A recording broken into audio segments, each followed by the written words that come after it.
APM గా పనిచేస్తున్నాను sir. ఈ మహిళా సంఘాలతో పనిచేస్తున్నాను sir. Such a wonderful opportunity sir. Andhra యూనివర్సిటీలో చదవడం అనేది గొప్ప మంచి అవకాశం, భగవంతుడు ఇచ్చిన అవకాశం.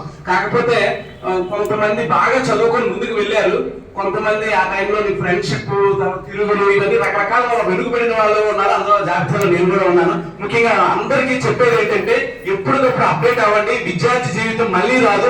తర్వాత ఇప్పుడు మనం ఐఏఎస్ అవ్వాలన్నా మేము అవ్వలేము, ఇంకేదో అవ్వగలం, బిజినెస్ చేయగలం, లేకపోతే ఇంకేదో డ్రైవర్ అవ్వగలం, ఇంకేదో. కానీ చదువుకునే టైంలోనే మంచి నిర్ణయాలు తీసుకోండి.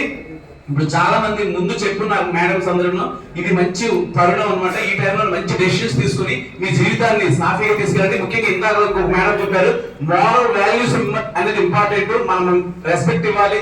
చదువు, ఈ వ్యాపారం, ఈ బిజినెస్ అన్నీ కదా, ముందు మనిషిగా ఒకరినొకరు గౌరవించుకోవడం, పెద్దవాళ్ళని గౌరవించడం, సమాజంలో ఎలా బతకాలంటే, అంటే ఉద్యోగం, చదువు వేరు, తర్వాత ఎలా సొసైటీలో బతకాలనేది కూడా నేర్చుకోవాలి. మరి చదువుకున్న వాడికి మిగిలిన వాళ్ళ మీద ఎక్కువ ఉంటాయని నేను అభిప్రాయపడుతున్నాను. మరి ఇలాంటి అలుమినీ అసోసియేషన్స్ ప్రతి సంవత్సరం కూడా కండక్ట్ చేస్తున్నారు సార్. చాలా సంతోషం. మేము ఎంత దూరం నుండైనా రావాలని చాలా ఆనందం అనిపించింది సార్.